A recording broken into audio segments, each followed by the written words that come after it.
Amir Temur loy jangida yengilmas armiyasi Balchiqqa botib, qirib tashlanayotganda uni dushman ichida yolg'iz tashlab qochgan xoin kim edi? Ishonish qiyin. Ammo bu uning eng yaqin do'sti Amir Husayn edi. U qochgach, yosh Temur Qonxo'rxon Ilyos xo'ja qurshovida qolib ketdi. Ammo u taslim bo'lmadi. U shunday jahl bilan jang qildiki, xon Ilyos xo'janing o'zi ham unga yaqinlashishga qo'rqardi. Lekin kuchlar teng emasdi.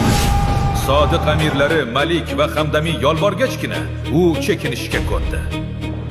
Tunda kutilmagan mo'jiza yuz berdi.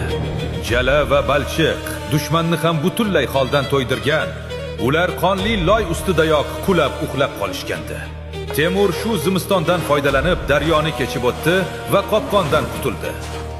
Ammo g'alaba qildim deb o'ylagan Ilyos xo'janing qismati ne kechdi? U Samarqandga bostirib borganda ilohiy jazo keldi.